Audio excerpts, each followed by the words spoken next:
यहाँ देखिए क्लास 9 का आप लोगों को साइंस पढ़ाना है, जिसके अंतर्गत आप लोगों को बताया गया था आज हमें पढ़ाना है पदार्थ की अवस्थाएं। पदार्थ की कितनी अवस्था होती है, जिसके अंतर्गत आप लोगों को बताया गया या जानकारी होगी जो पदार्थ है, पदार्थ की 3 अवस्था होती है। कितनी अवस्था? 3 अवस्था होती है। एक हमारी ठोस अवस्था, जो पदार्थ की अवस्था होती है, पहली ठोस अवस्था, दूसरी द्रव अवस्था, तीसरी गैस अवस्था। पदार्थ को 3 भागों में बांटा गया है या 3 भागों में डिवाइड किया गया है। इन तीनों अंगों के बारे में आज हम इनके एक एक अंग के बारे में विशेष रूप से जानकारी एकत्रित करेंगे।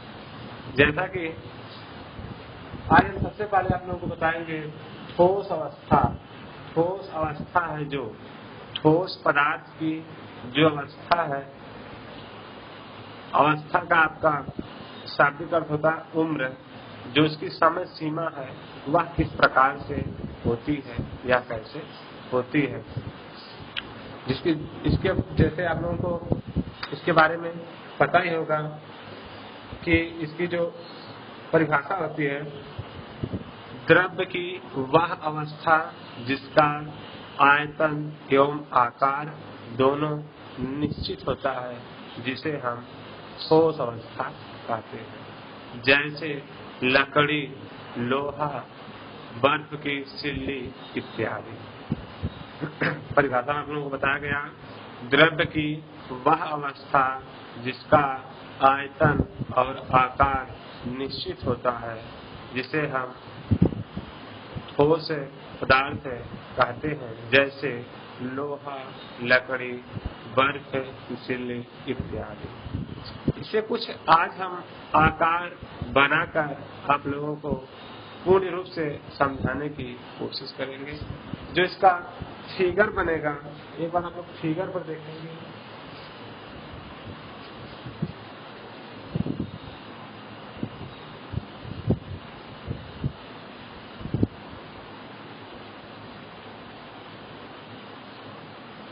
मान लीजिए जो आपका ये फिगर दिखाई दे रहा, जो स्ट्रक्चर है, यह आपका ठोस अवस्था।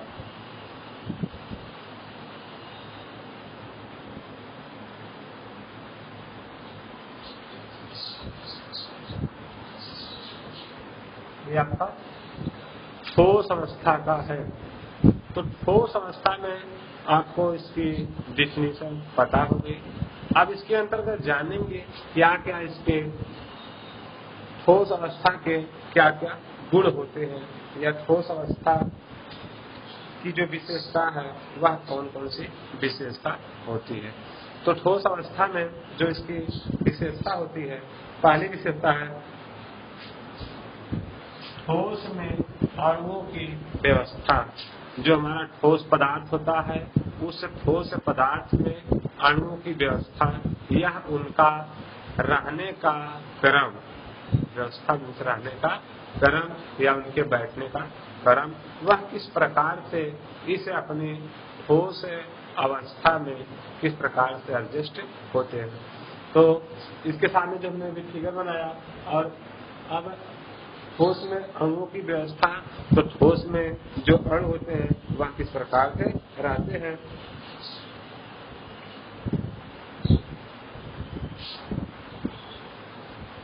ठोस में बताया गया, ठोस के अंदर जो कण होते हैं वह बिल्कुल पास पास होते हैं। कैसे होते हैं? बिल्कुल पास पास, एक दूसरे के एक समान दूरी पर बंधे होते हैं। इनके अंदर के जो अणु होते हैं वह कैसे होते हैं? बिल्कुल पास पास होते हैं और सबसे अत्यधिक होते हैं। सबसे अत्यधिक या इसके अणुओं की संख्या क्या होती है?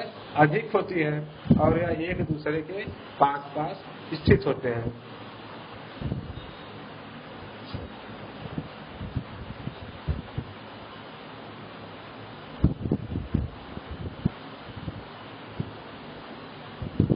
देखिए मैं इनके अंक बना रहा हूँ इस प्रकार से।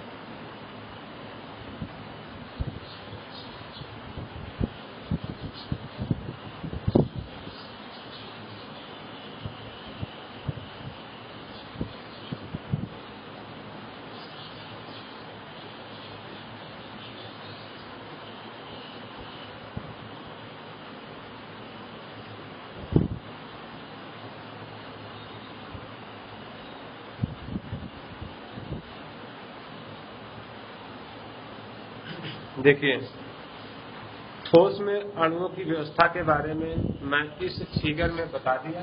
इस प्रकार से इसके अणु एक दूसरे के बिल्कुल निकट होते हैं, एक दूसरे के पास पास होते हैं, इनकी जो ठोस के कण होते हैं। अब दूसरी हेडिंग है ठोस का आयतन एवं आकार। दूसरी हेडिंग हमारी यही है ठोस का आयतन एवं आकार। ठोस का आयतन और आकार कैसा होता है? तो ठोस का आयतन और आकार जो इनके अंदर इन दोनों के मध्य एक बल कार्यरत होता है, जो एक बल होता है जिस बल को हम अंतर आणविक बल कहते हैं। अंतर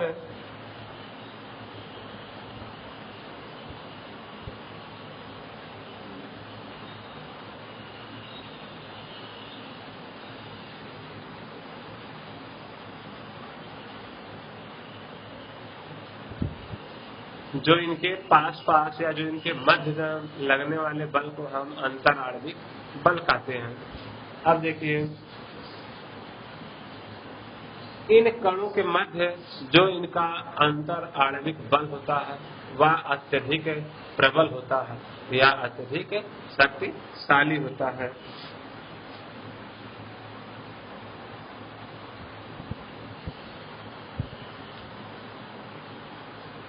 और इन्हीं के कारण यह एक दूसरे के कण इधर उधर बिखरते नहीं है। इसी अंतर आणविक बल के ही कारण या इसी के फलस्वरूप यह अपने स्थान पर स्थित के रूप में एकत्रित रहते हैं। यह बहुत तेजी के साथ गति नहीं करते हैं। और ये जो इनका बैठने का स्थान है, जो इनका एक क्रम है या एक निश्चित क्रम है और अपने ही निश्चित क्रम पर ही यह कंपन करते हैं, हिलते डुलते रहते हैं। और हमारा जो यह ठोस होता है इसका जो आकार और जो आयतन होता है यह निश्चित होता है। ठोस का आयतन एवं आकार निश्चित होता है। इस प्रकार से आपको ये दोनों हेडिंग क्लियर हुई होगी। तीसरी है संपीड्यता। संपीड्यता क्या होती है? संपीड्यता का शाब्दिक अर्थ है किसी वस्तु पर दाब लगाना। किसी वस्तु पर दाब लगाना।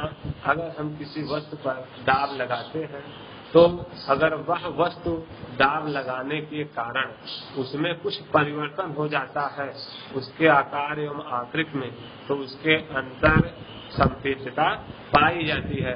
अगर उसके अंदर कोई प्रभाव नहीं पड़ता है दाब देने पर तो उसके अंतर्गत संपीड्यता नहीं पाई जाती है। जैसे बताया गया ठोस के अंतर्गत ठोस के अंदर जो कण होते हैं, जो उनकी व्यवस्था होती है वह बिल्कुल एक दूसरे के पास पास होते हैं। जो उनके मध्य बल लगता है अंतर आणविक बल, वह एक दूसरे के बिल्कुल एकदम निकट स्थान पर उनको आकर्षित करके बांध कर एक स्थान पर स्थिर रखने का कार्य करता है। तथा जो इनके कण होते हैं वह अपने ही स्थान पर गति करते हैं। तो जिसके कारण अगर हम ठोस वस्तु को या ठोस अवस्था को उस पर दाब लगाएंगे तो उसके अंतर्गत कोई परिवर्तन नहीं होगा। तो अर्थात हम बताएंगे कि संपीड्यता ठोस के अंदर संपीड्यता नहीं पाई जाती। ठोस के अंदर संपीड्यता नहीं पाई जाती। अगली हेडिंग आ रही है गर्म करने पर प्रसार। हमारी अगली हेडिंग है चौथी, गर्म करने पर प्रसार। तो सबसे पहले जानेंगे गर्म करने पर प्रसार। इसके अंतर्गत प्रसार मीन्स होता क्या है? प्रसार मीन्स फैलाव। प्रसार मीन्स क्या होता है? फैलाव या फैलना। यह फैलता है या नहीं फैलता है। तो सबसे पहले हम पढ़ रहे हैं अपनी ठोस अवस्था। ठोस अवस्था के अंतर्गत बताया गया इसमें लोहा और आपका जो भी इसके एग्जाम्पल थे, पत्थर, लकड़ी, बर्फ, लोहा या ठोस जल, ऐसे एग्जाम्पल थे। सबसे पहले हम अपना एक एग्जाम्पल लेंगे, लोहा। अगर किसी पदार्थ है, मान लीजिए लोहा है, लोहे को या कोई पदार्थ, किसी पदार्थ को अगर हम उसको गर्म करते हैं, उस पदार्थ को क्या करते हैं? गर्म करते हैं। तो जो उसके अंदर कण होते हैं, जो उसके अंतर्गत क्या होते हैं? कण होते हैं, वह बिल्कुल उसके अंदर जो कण होते हैं वह बिल्कुल दूर दूर हो जाते हैं। वह कैसे जाते हैं?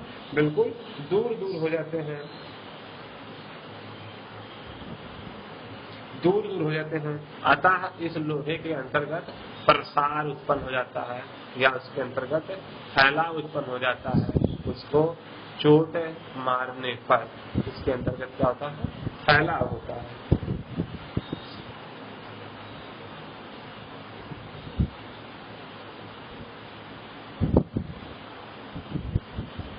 तथा इनके अंतर्गत और एक बात बताई गई, जो इनके अंतर्गत जो ये मध्य है, कण है, जो इनके अंतर्गत स्थान है, इस स्थान के कारण जो इनका फैलाव या जो इनका प्रसार होगा वह अत्यधिक कम ही होगा, ना कि अत्यधिक ज्यादा होगा। लास्ट है हमारा घनत्व।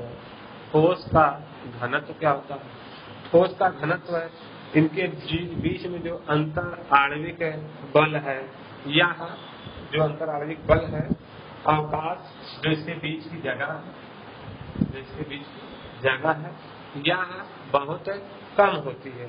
या क्या होती है? बहुत कम होने के कारण उनका जो घनत्व होता है वह सबसे अधिक होता है। जिसमें घनत्व होता है वह सबसे अत्यधिक पाया जाता है। इस प्रकार से आप लोगों को ठोस अवस्था निश्चित ही पूर्ण रूप से समझ में आई होगी। इसी के साथ अब हम आपको अगली बताएंगे इसकी द्रव अवस्था।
देखिए, अब आप लोगों की ठोस अवस्था समाप्त हुई।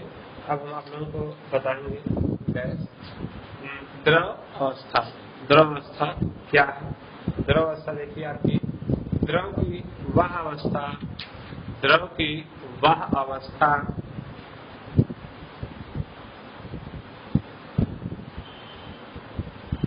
लेकिन द्रव की वह अवस्था जिसमें उसका आयतन निश्चित हो, आकार अनिश्चित हो। आयतन क्या हो? निश्चित हो, आकार अनिश्चित हो। हाँ,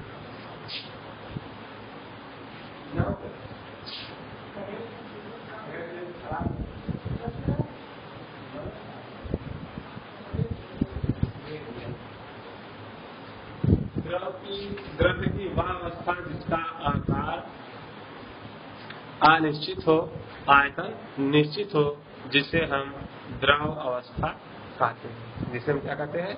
द्रव अवस्था कहते हैं। जैसे आपका जल, दूध, ग्लिसरीन तथा पारा, यह आपका द्रव के अंतर्गत आएगा।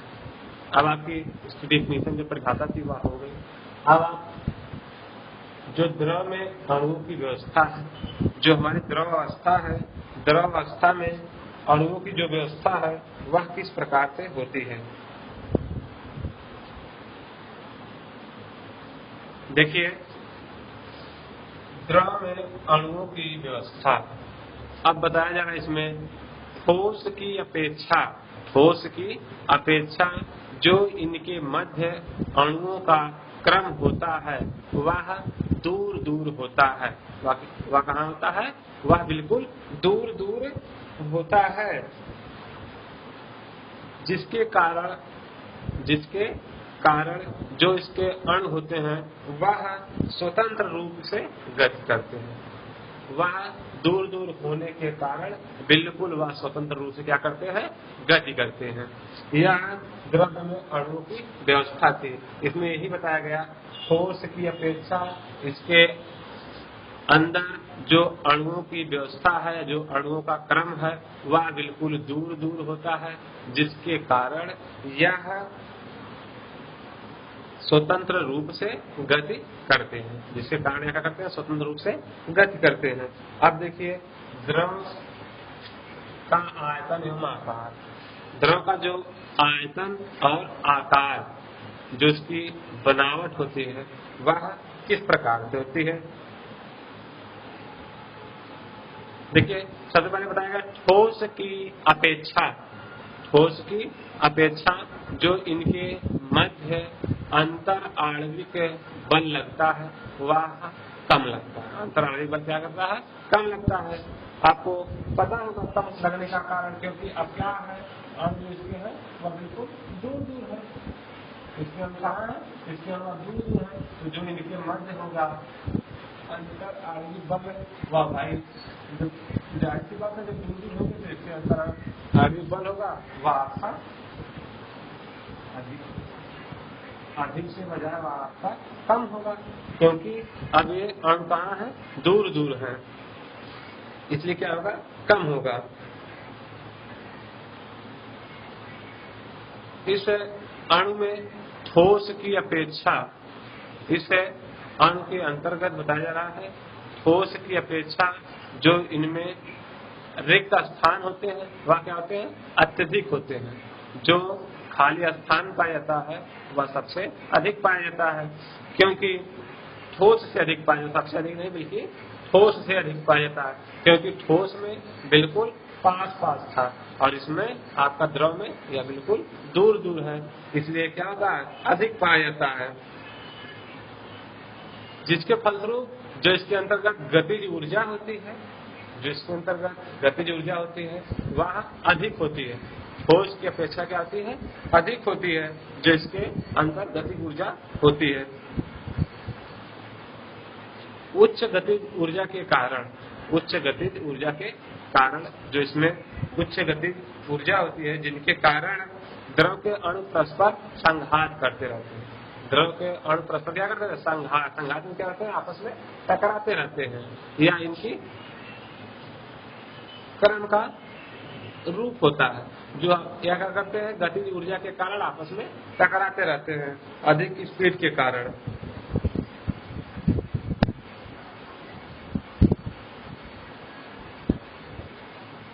जो इनका आकार होता है वह कैसा होता है? निश्चित नहीं होता है।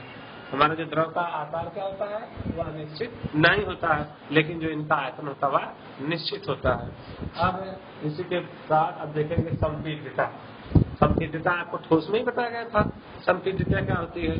संपीडिता बताया गया था किसी वस्तु पर लगाए गए दाब को वस्तु में परिवर्तन होने की प्रक्रिया को ही हम संपीडिता कहते हैं, और ना होने की प्रक्रिया को संपीडिता नहीं कहते हैं। या हम किसी वस्तु पर दबाव डालने या दाब लगाएं जो उसका आकृति और संरचना को बदल दे, वह क्या होता है? संपीडिता कहलाएगा।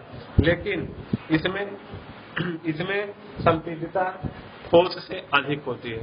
ठोस के अंतर्गत जो अणुओं की संरचना थी वह बिल्कुल इसके पास थी, इसलिए इसके अंतर्गत संपीडिता नहीं पाई जाती थी। लेकिन इसके अंतर्गत द्रव अवस्था में जो इसके अणुओं की संरचना है वह बिल्कुल दूर दूर होती है ठोस की अपेक्षा, जिसके अंतर्गत दाब लगाने पर यह थोड़ा संपीडिता पाई जाती है।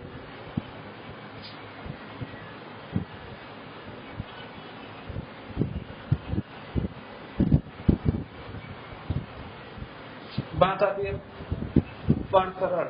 प्रसरण क्या? प्रसरण क्योंकि प्रसरण इसमें अधिक होता है ठोस की अपेक्षा, क्योंकि ठोस में कम होता है। ठोस के अणु बिल्कुल दूर दूर होते हैं, बिल्कुल पास होते हैं ठोस के अणु, और इसके अणु क्या होते हैं? बिल्कुल दूर दूर होते हैं, इसलिए इसके अंतर्गत प्रसरण अधिक पाया जाता है, जो आपका द्रव के अंतर्गत पाया जाता है। अब आपका आएगा घनत्व। घनत्व आपका इसके अंतर्गत द्रव में नहीं पाया जाता है। अब आपका नेक्स्ट आता है गैस अवस्था। आपका गैस अवस्था, तो गैस अवस्था देखिए,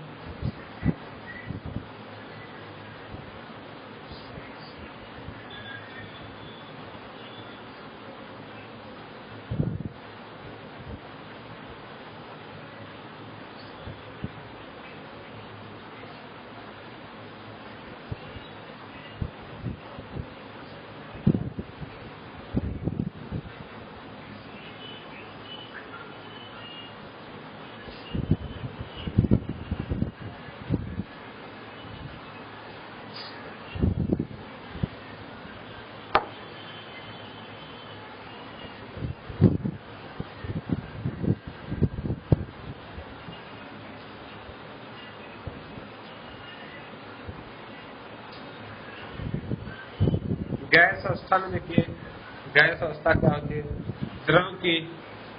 द्रव की वह अवस्था जिसमें आयतन एवं आकार दोनों अनिश्चित होते हैं। आयतन और आकार दोनों क्या होते हैं? अनिश्चित होते हैं, जिसे हम गैस अवस्था कहते हैं।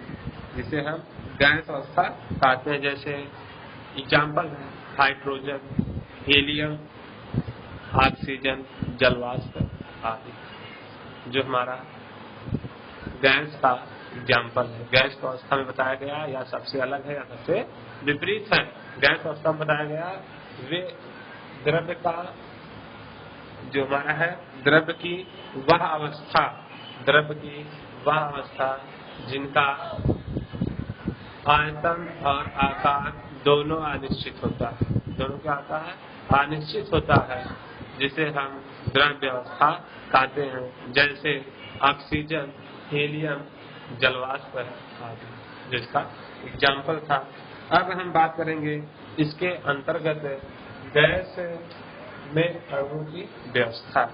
गैस में किस प्रकार से अणु एकत्रित होते हैं या किस प्रकार से वह रहते हैं। देखिए, गैस के अंतर्गत अणु किस प्रकार से होते हैं।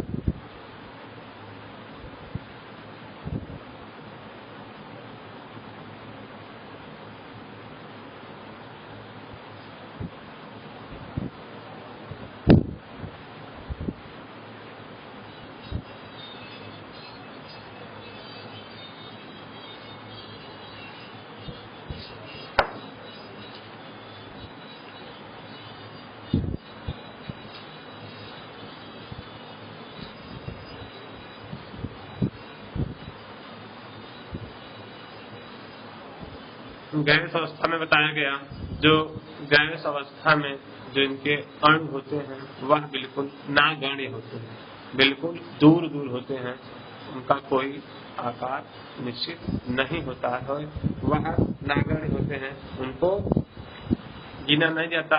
या जो उनके अंतर्गत बल लगता है, अंतराण्विक बल लगता है, वह स्थान बहुत अधिक होने के कारण, जब इनका ये दोनों कण बिल्कुल दूर दूर हैं, तो जो इनके मध्य लगने वाले बल हैं, जो इनका स्थान कहाँ है, बहुत दूर दूर है, जो इसमें बल लगता है वह आपका अधिक होने के कारण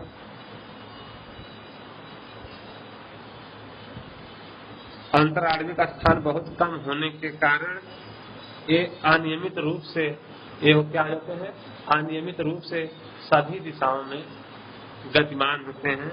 यह सभी दिशाओं में यह अति तीव्र वेग के साथ, अति तेजी के साथ या क्या हो जाते हैं, गतिशील हो जाते हैं, जो गैस के अंतर्गत पाए जाते हैं, जो इनके अणु होते हैं। तो इसमें बताया गया गैस का आयतन एवं आकार, तो आपको सबसे पहले इसकी परिभाषा में ही बता दिया गया था। जो इसमें इसके अणु होते हैं गैस के, वह ना तो कोई आकार उनका होता है, ना ही कोई उनका आयतन होता है, वह दोनों क्या होते हैं, अनिश्चित होते हैं। गैस के अणुओं के सभी दिशाओं में गतिशील होने के कारण, गैस के अणु क्या होते हैं, सभी दिशाओं में गतिशील होने के कारण ना तो इनका कोई निश्चित आयतन होता है, ना ही कोई आकार होता है, जिसके फलस्वरूप इसका आकार और आयतन अनिश्चित माना जाता है।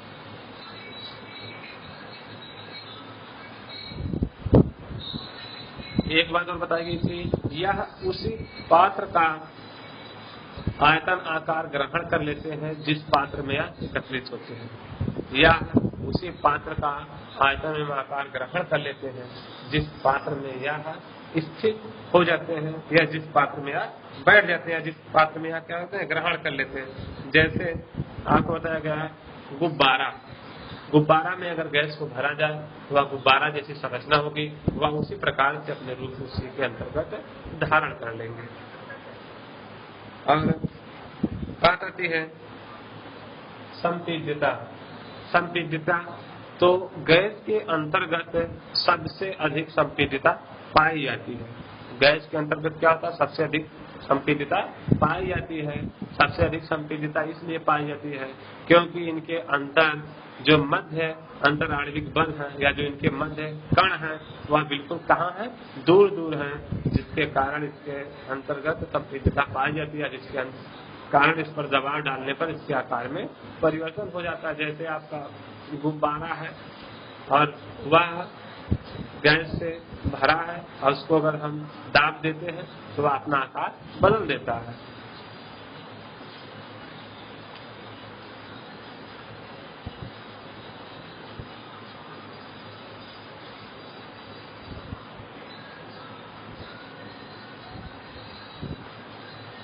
प्रसारण, प्रसारण में बताया गया प्रसारण या दुर्बल एवं नागण्य अंतर आणविक आकर्षण बल के कारण, दुर्बल एवं नागण्य अंतर आणविक आकर्षण बल के कारण बलों की उपस्थिति में गैस को गर्म करने पर, गैस को क्या करने पर, गर्म करने पर यह अत्यधिक प्रसारित हो जाती है, यह अत्यधिक तेजी के साथ क्या होती है, भागने लगती है अगर इसको गर्म किया जाता है। और बात से घनत्व, इसका घनत्व क्या होता है, इसके अंतर्गत जो अंतर आणविक स्थान अत्यधिक अधिक होने के कारण, अत्यधिक अधिक होने के कारण जो इसके अंतर्गत घनत्व पाया जाता है वह सबसे कम पाया जाता है, जिसका घनत्व होता है वह बहुत ही कम होता है। इसी के साथ आज हम चर्चा किए थे पदार्थ की आवश्यकता या पदार्थ की अवस्था। पदार्थ की अवस्था में पहली अवस्था ठोस अवस्था, दूसरी द्रव अवस्था, तीसरी हमारी थी गैस अवस्था। इन तीनों अवस्थाओं का संपूर्ण रूप से आपको समझाया गया, जिसके से आप लोगों को पूर्ण रूप से निश्चित ही समझ में आया होगा। और इसी के साथ इस वीडियो में विराम, और आगे की वीडियो में इसके बाद बताया जाएगा। जय हिंद, जय भारत।